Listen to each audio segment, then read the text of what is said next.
Y ahora continuamos entonces con el mensaje del día de hoy.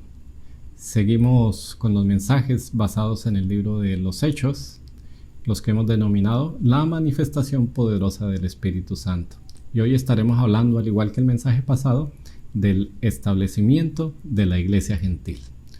Como vimos entonces el mensaje pasado, nuestro soberano Dios trabajó a la par con dos personas, con el gentil Cornelio, aquel centurión romano, y por supuesto con el apóstol Pedro. Dios allí proveyó ese encuentro divino del que hablábamos, porque Cornelio tenía la necesidad de recibir el evangelio, pero el apóstol Pedro también tenía la necesidad de ir a predicárselo.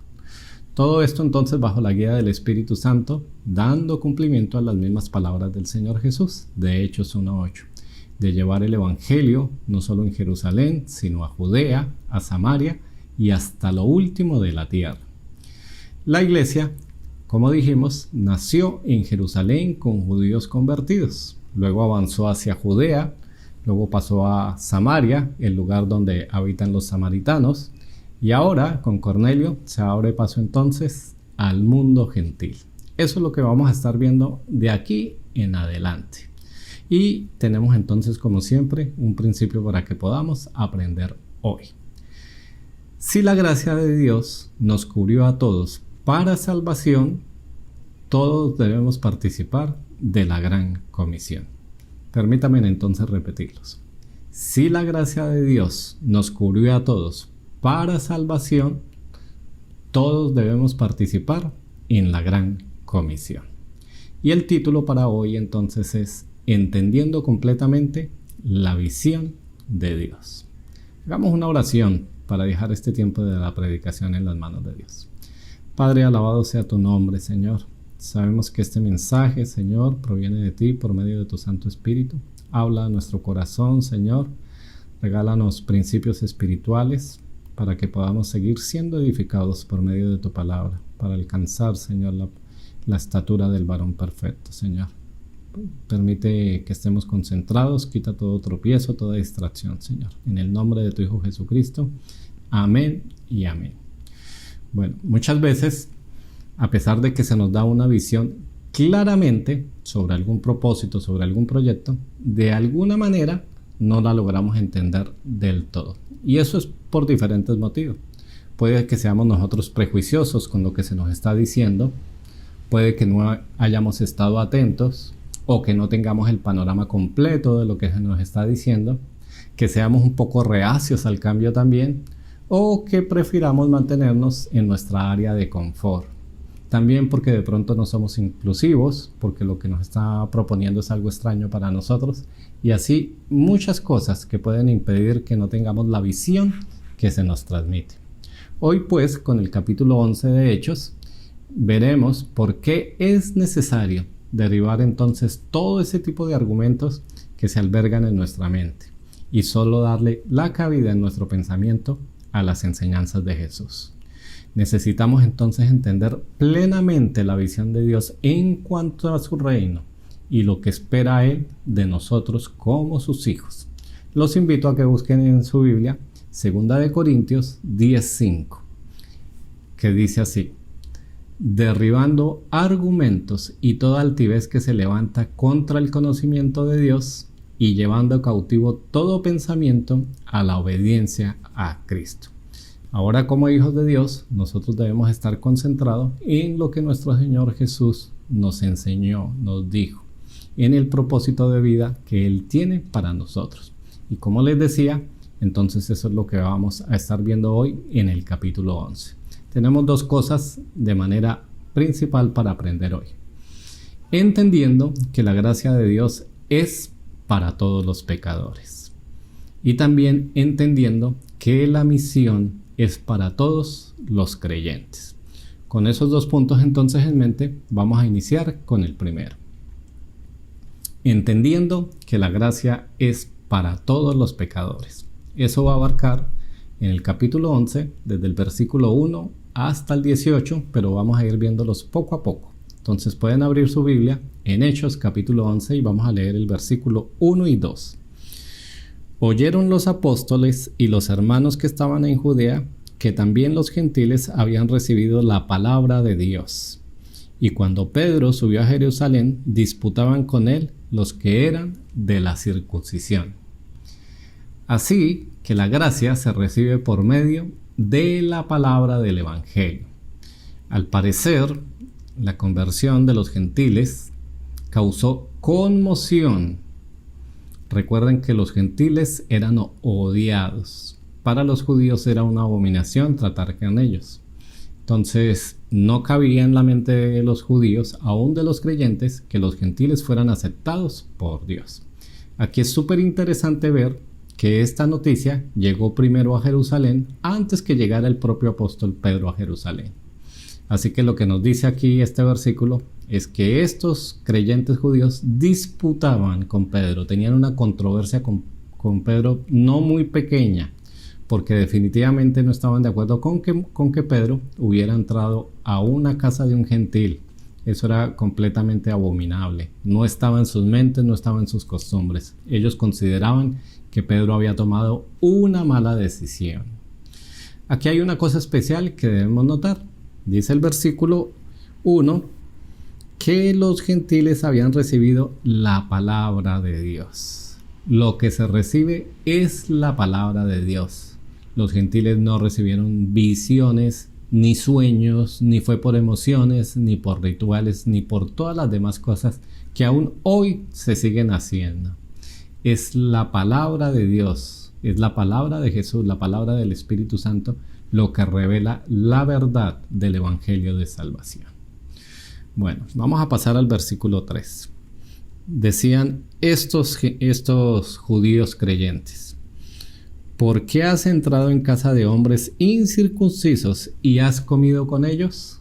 Bueno, esto quiere decir que en el corazón de ellos puede haber o podía haber dudas. Esto nos enseña que en nuestro corazón también puede haber dudas respecto a la gracia de Dios.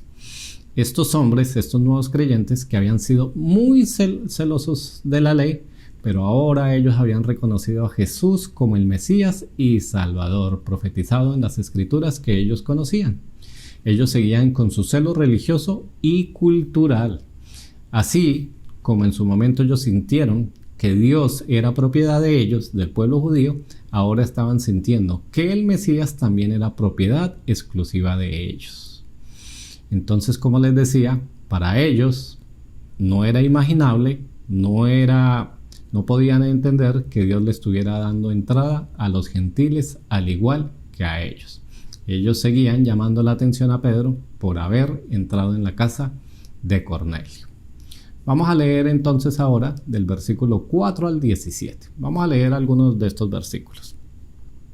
Entonces comenzó Pedro a contarles por orden lo sucedido, diciendo. Y aquí entonces Pedro lo que va a hacer es nuevamente narrar, al igual que lo había hecho antes, todo lo que sucedió en casa de Cornelio. Cómo él estaba en la azotea de una casa, le sobrevino un éxtasis. Allí Dios trató con él. Y cómo Dios también trató con Cornelio de manera paralela. Esto es todo lo que está resumiendo Pedro. Todo nuevamente con detalles. Vamos a avanzar entonces hasta el versículo 13. Más adelante al versículo 12 y vamos a seguir leyendo. Y el Espíritu me dijo que fuese con ellos sin dudar. Fueron también conmigo estos 6 hermanos y entramos en casa de un varón, quien nos contó cómo había visto en su casa un ángel que se puso en pie y dijo: envía hombres a Jope y haz venir a Simón, el que tiene por sobrenombre Pedro. Él te hablará palabras por las cuales serás salvo tú y toda tu casa. Y cuando comencé a hablar, cayó el Espíritu Santo sobre ellos también como sobre nosotros al principio. Entonces me acordé de lo dicho por el Señor cuando dijo: Juan ciertamente bautizó con agua, mas vosotros seréis bautizados con el Espíritu Santo. Si Dios pues les concedió también el mismo don que a nosotros, que hemos creído en el Señor Jesucristo, ¿quién era yo para que pudiese estorbar a Dios? Bueno, esto nos enseña que la predicación del Evangelio es para todas las personas, para todos los pecadores.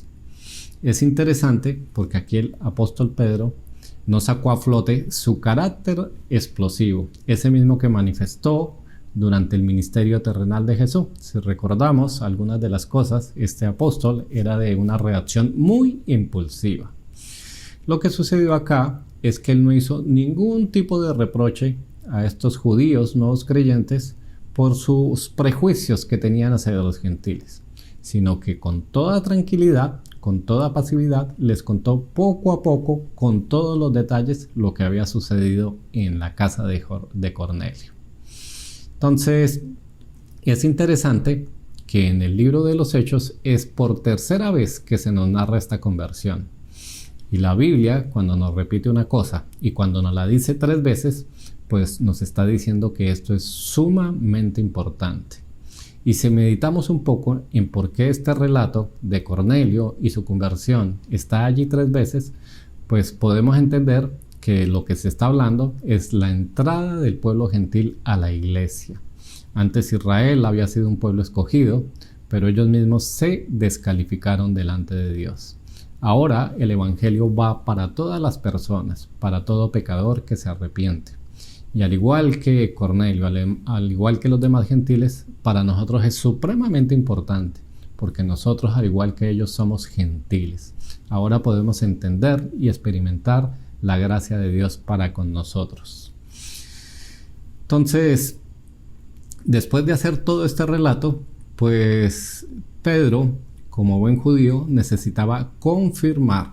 Recuerden que en la ley se decía que por lo menos 2 o 3 testigos para todas las cosas. Pablo está haciendo esta explicación a hermanos suyos judíos y necesita que lo que él está explicando, que lo que él está contando, ellos lo puedan creer sin ningún problema. Así que Pedro, en medio de su conversación, en medio de lo que está exponiendo, acude a varias cosas. Vamos a ver entonces lo siguiente.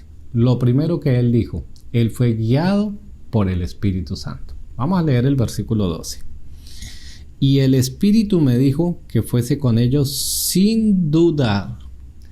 Pues Pedro trae al Espíritu Santo como testigo. Pedro no dice yo no estaba improvisando, yo no me dejé guiar por mis sentimientos, sino que yo venía de una situación donde Dios trata conmigo e inmediatamente entendí que el Espíritu Santo me estaba guiando para que obedeciera, para ir a la casa de Cornelio. Eso es supremo importante. Lo otro que trajo Pedro delante de ellos fue la palabra del Señor Jesús. Vamos a ver lo que dijo en el versículo 16. Entonces me acordé de lo dicho por el Señor, cuando dijo, Juan ciertamente bautizó en agua, mas vosotros seréis bautizados con el Espíritu Santo. A otro que trae como testigo es al mismo Señor Jesús. Él dice, me vino a la memoria, me acordé lo que dijo el Señor Jesús que sucedería. Así que yo en medio de la situación entendí por qué el Señor Jesús nos había dicho eso.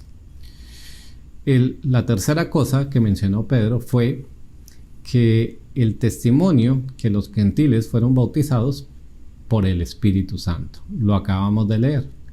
El Señor Jesús les había dicho que todos los que creyeran por fe en la obra expiatoria de Él en la cruz, en su muerte, en su resurrección, iban a ser bautizados en el Espíritu Santo. Cuando Pedro está en la predicación en casa de Cornelio, a él y a todos sus familiares les vino el Espíritu Santo. Así que Pedro trae eso también como testimonio. El Señor Jesús dijo que serían bautizados por el Espíritu Santo y yo mismo los vi como fueron bautizados por el Espíritu Santo. Ellos hablaban en lenguas, está en la narración. Así que Pedro hasta allí tiene 3 argumentos, pero también tiene otros testigos adicionales. Regresemos entonces al versículo 12 cuando dice, fueron también conmigo estos 6 hermanos y entraron en casa de un varón. Pues Pedro, cuando decidió ir a la casa de Cornelio guiado por el Espíritu Santo, con sabiduría espiritual, decidió que lo acompañaran 6 hermanos de la fe, con destino a la casa de Cornelio. Ahora entendemos por qué Pedro hizo eso. Ahora esos 6 hermanos pueden dar testimonio junto con Pedro de lo que sucedió en la casa de Cornelio. Así que Pedro ha argumentado con estos 4 puntos como testigos de que todo lo que él está diciendo es completamente cierto. Pedro entonces está diciendo, la gracia que vino para nosotros como judíos, esa misma gracia de salvación, esa misma gracia está alcanzando entonces ¿a quién? A todos los gentiles. Esto es supremamente interesante. No podemos ser estorbo para la obra de Dios. Vamos a leer el versículo 17. Si Dios pues les concedió también el mismo don que a nosotros que hemos creído en el Señor Jesucristo, ¿quién era yo que pudiese estorbar a Dios? Bueno, esta pregunta que se hizo Pedro es muy diciente. ¿Quién era yo para estorbar a Dios? Nosotros, ni Pedro ni nadie, somos quien para estorbar a Dios. Y esa pregunta entonces deberíamos hacérnosla cada uno de nosotros. ¿Estamos estorbando de alguna manera con nuestras actitudes para la obra de Dios? De pronto nuestra incredulidad, nuestra falta de fe, nuestra falta de amor por los demás, nuestra falta de motivación, nuestras murmuraciones, nuestras críticas y todo lo que puede salir de nuestro carácter. Así que es importante colocarnos en el espejo de la palabra para analizarnos profundamente y preguntarnos y confesar algún pecado delante de Dios si nosotros de alguna manera estamos siendo estorbo o tropezadero para su obra. Definitivamente que Dios va a continuar con su obra con o sin nosotros, pero sería un pecado muy grande que nosotros no nos pudiéramos dar cuenta, que de alguna manera estuviéramos estorbando llevar el evangelio a otras personas, por cualquier motivo, al igual que estos judíos creyentes tenían prejuicios en sus corazones, de pronto allá en lo profundo de nuestros corazones tengamos algún tipo de prejuicio hacia algunas personas en especial. Así que oremos para que el Señor quite todo prejuicio, para que quite todo estorbo de lo profundo de nuestro corazón y que nosotros seamos herramientas cristalinas, limpias, útiles para la predicación del Evangelio de salvación. Ahora, la gracia de Dios, que es para todos, pues el Evangelio tiene un propósito de glorificar a Dios siempre. Vamos a ver entonces el versículo 18. Entonces, oídas estas cosas, callaron y glorificaron a Dios diciendo, de manera que también a los gentiles ha dado Dios arrepentimiento para vida. Después de escuchar toda esta narración de Pedro y después de haber sido prejuiciosos con lo que estaba sucediendo con los gentiles, ellos han logrado entender, ellos hacen una conclusión, de modo que también se ha dado vida a los gentiles por medio del evangelio de salvación.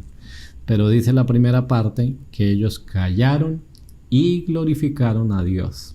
Entonces, cuando nosotros hacemos la obra del evangelio, cuando predicamos con nuestra boca el evangelio, es para glorificar a Dios en todo. Y muchos pasajes de la Biblia nos enseñan que todas las cosas que hagamos nosotros sirvan para glorificar el nombre de Dios. Y esto es lo que podemos concluir a nosotros. Nosotros, ante la obra de Dios, dice allí, no podemos más que quedarnos callados y asombrados por el mover de Dios. Nosotros, ¿quiénes somos para sugerirle algo a Dios? Ante la obra de Dios hay que guardar silencio, porque eso produce admiración. En nuestra tierra hay un refrán que es muy conocido. Cuando alguien está hablando de manera inoportuna, se dice, calladito te ves más bonito. Y eso es importante. Cuando nosotros pensamos en criticar la obra de Dios, calladitos nos vemos más bonitos. Porque no hay nada que nosotros podamos tan siquiera decir del poder, del mover de Dios en cuanto al Evangelio para salvación. Solo podemos glorificarle por su infinita gracia y por su infinita misericordia para con esta humanidad pecadora y sobre todo por la salvación de cada uno de nosotros que vivíamos antes en delitos y pecados. Entonces, así como Pedro fue utilizado para abrir la predicación al pueblo gentil, Dios nos quiere usar a cada uno de nosotros para llevar su evangelio a muchas personas y en diferentes lugares. En el evangelio no hay acepción de personas. La gracia de Dios está disponible para todo pecador que se arrepiente. Y así como pecadores son ganados para la fe, para el reino de Dios, pues una vez que están allí, todos deben participar en la misión. Entonces, esto nos lleva a nuestro segundo punto, entendiendo que la misión es de todos los creyentes. Cuando nosotros entendemos que la misión es de cada uno de nosotros, quiere decir que cada uno de nosotros debe ser consciente que debe participar de manera activa. No tenemos ningún tipo de excusa, que nos falta entrenamiento. Es importante que nos entrenemos en la predicación del Evangelio, pero el solo hecho de haber recibido el Evangelio de salvación ya nos capacita para entender la obra de Dios que ha hecho en nuestras vidas. Entonces, vamos a ver algunos puntos que tienen que ver por qué la misión es de todos. Lo primero que podemos ver aquí es que somos usados de maneras específicas. Tú y yo vamos a ser usados de manera específica, así como los apóstoles fueron usados de manera específica. Vamos a leer entonces aquí mismo en el capítulo 11 los versículos 19 al 21. Ahora bien, los que habían sido esparcidos a causa de la persecución que hubo con motivo de Esteban, pasaron hasta Fenicia, Chipre y Antioquía, no hablando a nadie la palabra, sino solo a los judíos. Pero había entre ellos unos varones de Chipre y de Cirene, los cuales cuando entraron en Antioquía, hablaron también a los griegos, anunciando el Evangelio del Señor Jesús. Y la mano del Señor estaba con ellos, y gran número creyó y se convirtió en el Señor. Pues básicamente aquí continuamos lo que dice en Hechos 8:4. Los invito a que vayamos un poquito hacia atrás y vamos a leer Hechos 8:4. Dice: pero los que fueron esparcidos iban por todas partes anunciando el Evangelio. Recordemos que la esparción de la iglesia vino a causa de un hombre, de Saulo de Tarso. Entonces, esto llevó a que muchos creyentes fueran a diferentes sitios por toda la ciudad de Jerusalén, por toda Samaria, como podemos ver en Hechos 8:5, por toda Cesarea, como podemos ver en Hechos 8:40, y hasta Damasco, como podemos ver en Hechos 9:10. Ahora los vimos también en Lida, en Jope y en Sarón, como podemos leer en Hechos 9:35 y 36. Entonces dice la narración que algunos de estos judíos convertidos pasaron hasta Fenicia, hasta Chipre y hasta Antioquía, pero ellos predicaban solo a los judíos. Al parecer, ellos no se habían enterado que la palabra, que el evangelio de salvación había llegado a los gentiles. Pero aquí sucede algo interesante. Dice que entre este grupo lo más probable fue que se unieron unos varones de Chipre y de Cirene, que cuando entraron a Antioquía predicaron el evangelio a los gentiles. Eso es lo maravilloso del Señor. Estos hombres fueron usados de manera específica, estos varones, para predicar a los gentiles. Entonces aquí podemos ver en estos versículos cómo Dios puede de alguna manera dar ministerios específicos. Aquí podemos ver entonces cómo Dios utilizó a un grupo de personas de manera específica para predicarle a los judíos y a otro grupo de personas creyentes, por supuesto, para predicarle a los gentiles. Es algo así como lo que podemos leer en Gálatas 2:9. Vamos a ir allí a la palabra de Dios para ver un ejemplo. Gálatas 2:9, que precisamente nos habla de los apóstoles.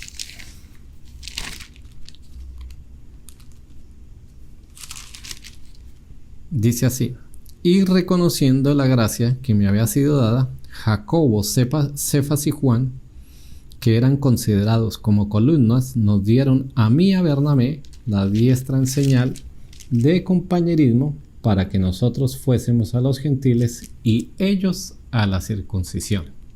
Pues aquí vemos que entre los mismos apóstoles también habían ido a ministerios de manera específica, como quien dice, a ministerios culturales. Unos habían ido a los judíos y otros iban a los gentiles. Esto es interesante porque nos enseña que nosotros dentro de nuestra iglesia podemos tener ese ministerio, algunos ministerios de manera específica para personas de manera específica, y Dios nos va a usar a nosotros, a cada uno de nosotros, de manera específica con ellos.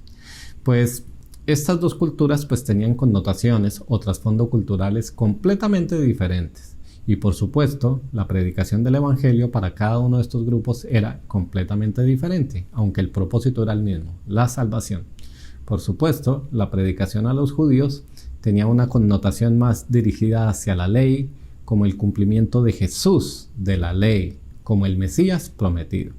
Pero para los gentiles era diferente. Para los gentiles la predicación tenía que ver más con los hechos de la vida de Jesús, su muerte y su resurrección, porque su connotación cultural era completamente diferente. Pero el propósito final, el cual sigue siendo el mismo para el día de hoy, es que el Evangelio produzca salvación en cada persona que lo escuche. Aquel perdido que escucha el Evangelio, el Espíritu Santo le da convicción de pecado y lo que busca es que se arrepienta y entienda que solo tiene un Salvador. Este Jesús que murió en la cruz, que fue crucificado para perdón de los pecados y que puede reconciliarnos en esa relación especial con Dios. Entonces, de manera especial, aquí también dice que la mano del Señor estaba sobre ellos y que muchos se convirtieron. Esto que la mano del Señor estaba sobre ellos, pues es especial, porque en la Biblia encontramos que la connotación cuando la mano de Dios está sobre alguien es para dos propósitos. Puede ser la mano fuerte por juicio o la mano de bondad, de gracia para bendición. Por supuesto, aquí vemos que la mano de Dios estaba sobre ellos en la predicación del Evangelio para bendición de todos aquellos que escucharan el Evangelio. Dios tenía un mover especial. Aquí movió a muchos para que predicaran el Evangelio.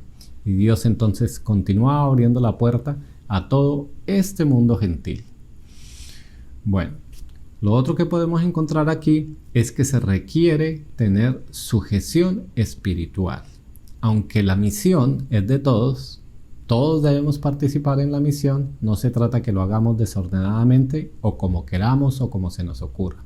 Todos somos guiados, estamos sujetos al Espíritu Santo, a Jesús, a Dios, pero entre nosotros también debemos tener sujeción espiritual.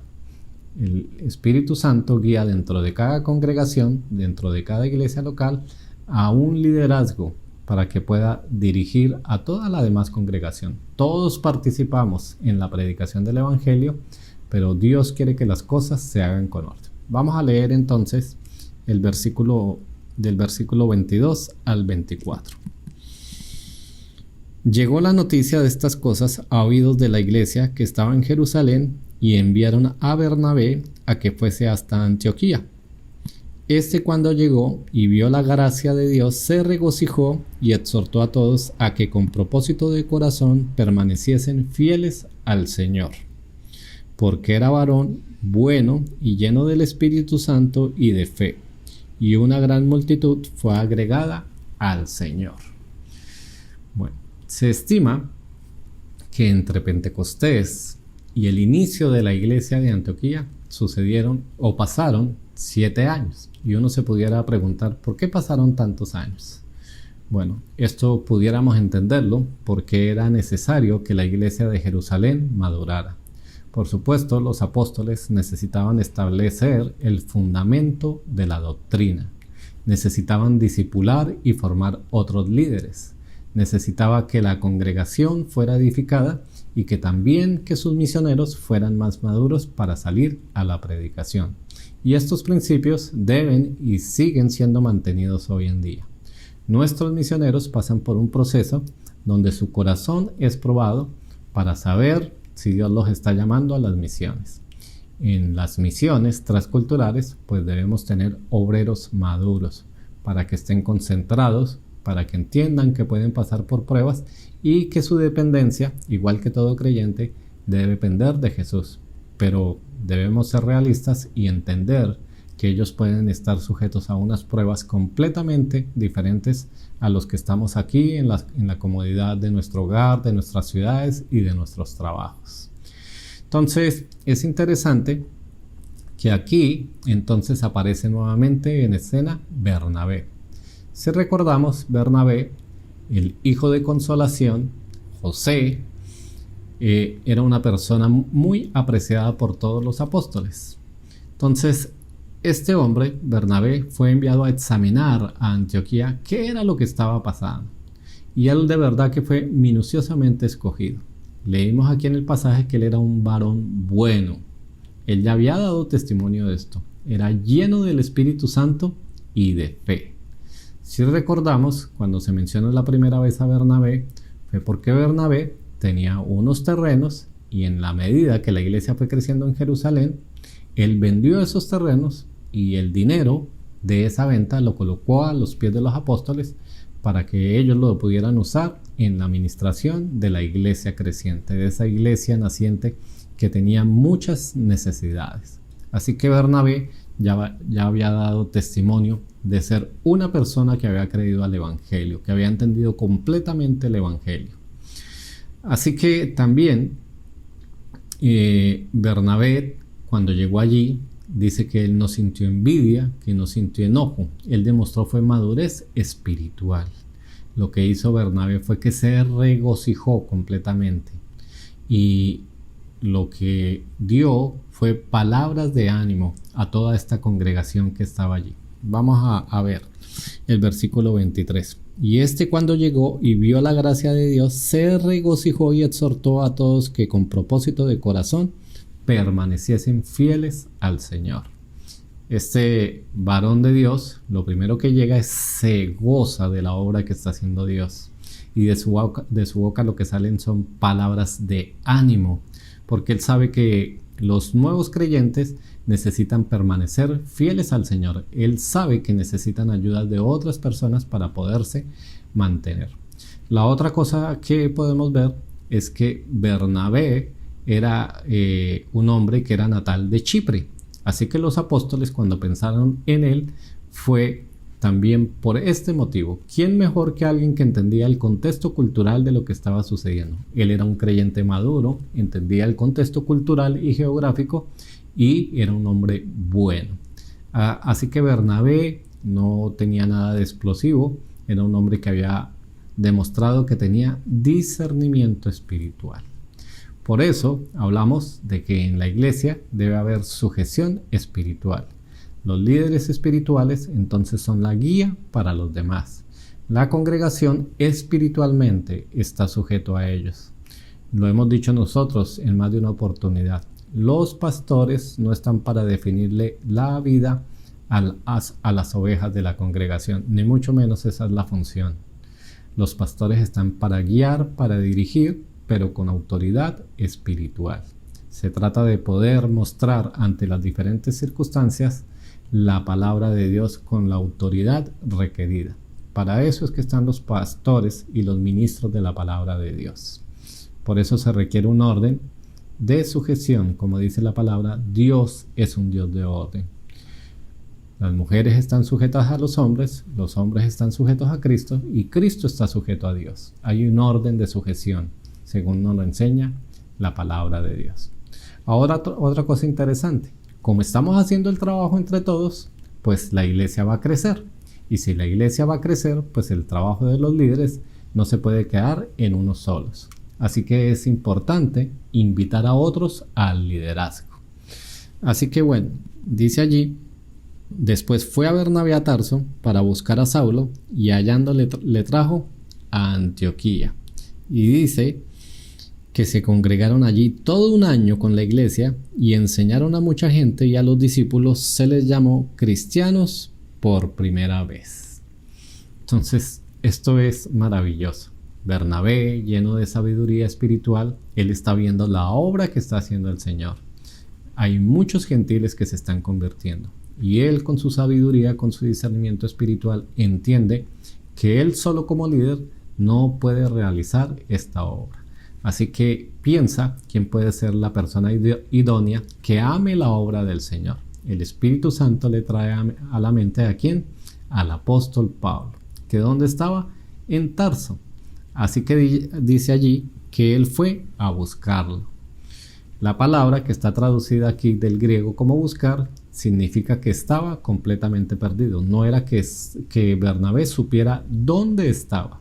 Él necesitó hacer de investigador, como quien dice, indagar por aquí, indagar por allá y saber cuáles eran los pasos que había tenido el apóstol Pablo, hasta que por fin pudo ubicarlo para invitarlo a que le ayudara a la obra del Señor. El apóstol Pablo, también dirigido por el Espíritu Santo, de inmediatamente responde que sí, y los dos entonces regresan ¿a dónde? A esta iglesia que se estaba formando en Antioquía, esta iglesia gentil. Dice que allí estuvieron enseñando todo un año. Eso quiere decir que estuvieron sirviendo, que estuvieron discipulando y que estuvieron edificando la iglesia y por supuesto también predicando. Esto se refleja en lo que leemos nosotros en Hechos 13:1. Vamos a ir allí más adelante. Dice la palabra así: había entonces en la iglesia que estaba en Antioquía profetas y maestros: Bernabé, Simón el que se llamaba Níger, Lucio de Cirene, Manaén, el que se había creado junto con Herodes el tetrarca, y Saulo. Todos estos hombres, con seguridad, habían sido discipulados, habían sido preparados ¿por quién? Por el apóstol Pablo y por Bernabé. Ellos estaban haciendo la obra. Ellos entendían que necesitaban formar discípulos, que necesitaban formar líderes, maestros, evangelistas. Y esto es supremamente interesante. En la obra, nosotros debemos apuntar a tener un grupo de liderazgo y que cada vez se vaya multiplicando.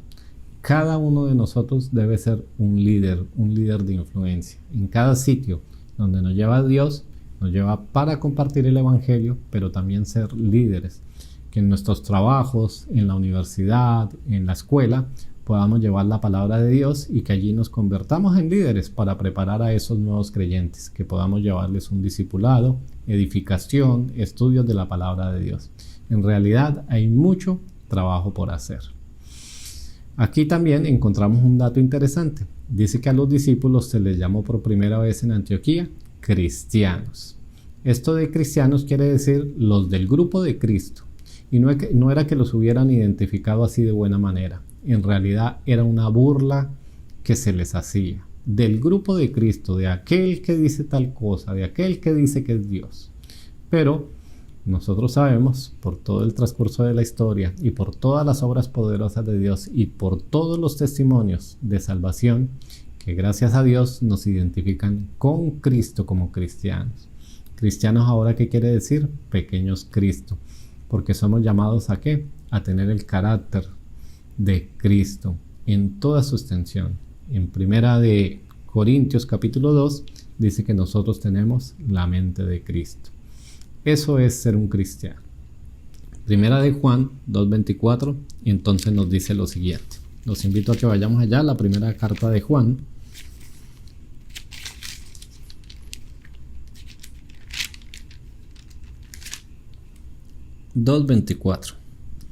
Lo que habéis oído desde el principio permanezca en vosotros. Si lo que habéis oído desde el principio permanece en vosotros, también vosotros permaneceréis en el Hijo y en el Padre. Esto era lo que estaban haciendo estos hombres. Discipulando. Sí, lo que nosotros escuchamos desde el principio. El Evangelio de Salvación. Que Cristo es el Mesías, el Cristo, que Él murió y resucitó por causa de nosotros. Si esas cosas permanecen con nosotros, entonces estamos en la visión correcta de Dios. Ahora lo otro importante, debemos amarnos los unos a los otros. Vamos a leer entonces del versículo 27 al 30. En aquellos días unos profetas descendieron de Jerusalén a Antioquía, y levantándose uno de ellos, llamado Ágabo, daba a entender por el Espíritu que vendría una gran hambre en toda la tierra habitada, la cual sucedió en tiempo de Claudio. Entonces los discípulos, cada uno conforme a lo que tenía, determinaron enviar socorro a los hermanos que habitaban en Judea, lo cual en efecto hicieron, enviándolo a los ancianos por mano de Bernabé y de Saulo. Pues esto es sorprendente. Estos nuevos creyentes, un profeta dice que va a haber una hambruna. Y cuando se tiene la noticia que está sucediendo, ellos de su corazón, de su amor, sin conocer a estos creyentes de Jerusalén, por iniciativa propia, por la transformación que ha sucedido en sus corazones, ¿qué deciden hacer? Recolectar una ofrenda en la medida que ellos podían. ¿Para qué? Para enviar la ayuda. Definitivamente que estos creyentes en Antioquía entendieron el mandamiento del Señor Jesús. Juan 13, 34 y 35. Vamos a buscarlo.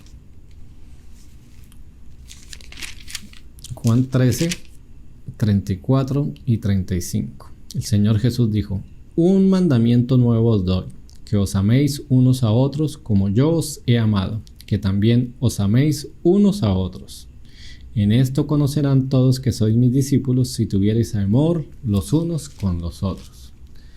Así que la marca de la iglesia cristiana, ¿cuál es? Que sus participantes, que sus miembros se amen los unos a los otros.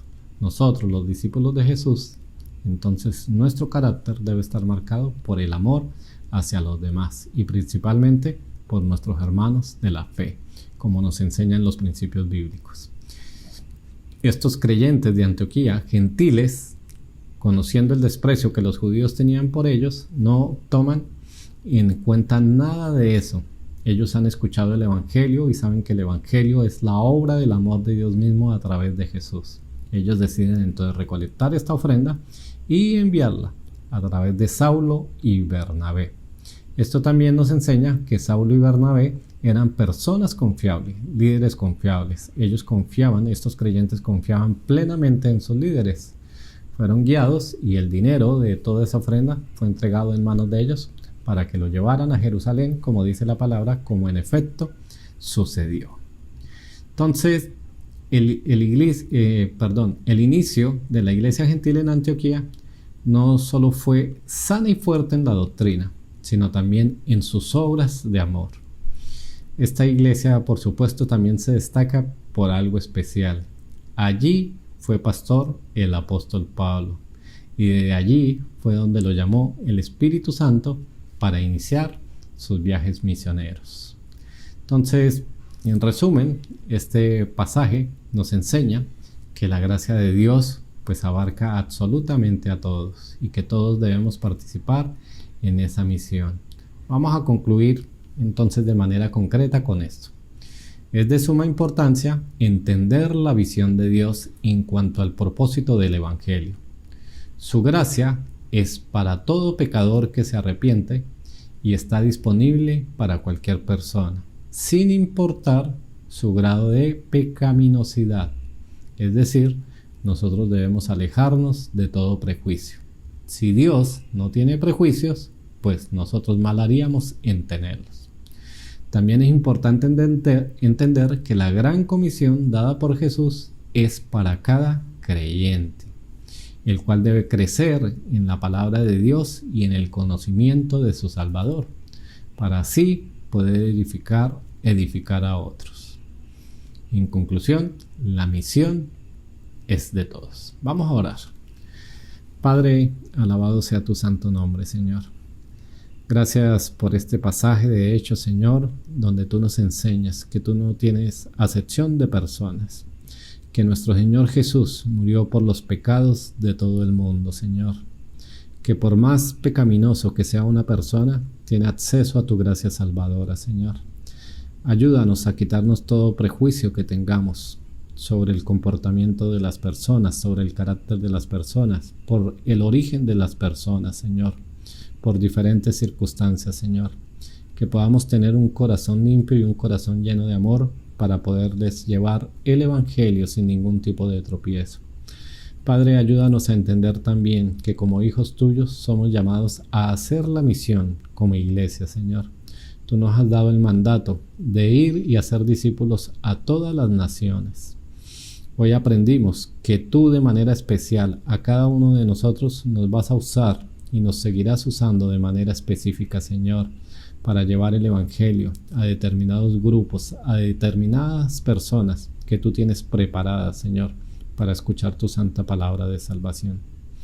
Padre, danos de nuevo para predicar tu palabra.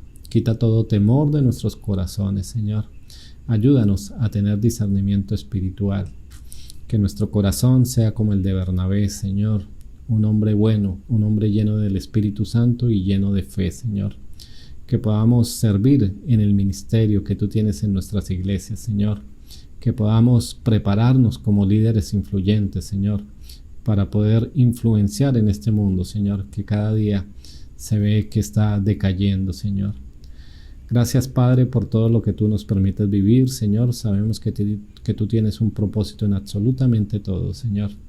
Ayúdanos a entender completamente tu visión del reino tuyo, Señor, y de lo que tú deseas de cada uno de nosotros. Te pedimos estas cosas en el nombre de Jesús.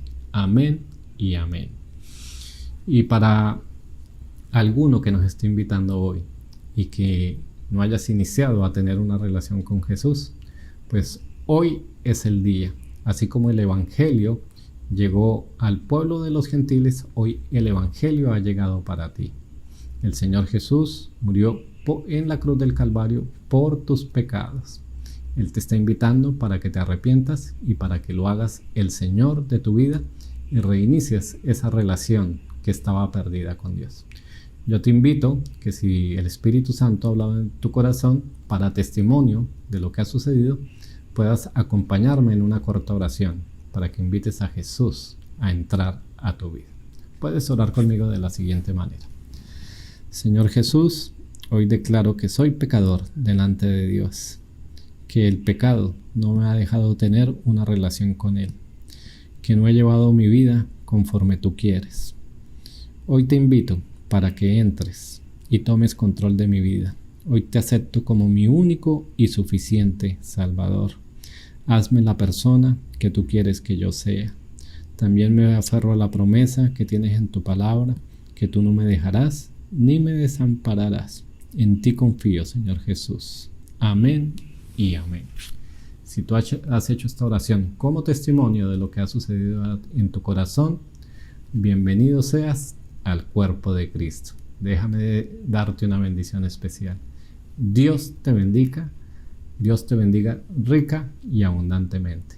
Y para todos ustedes, mis hermanos, también una bendición especial. Dios les bendiga.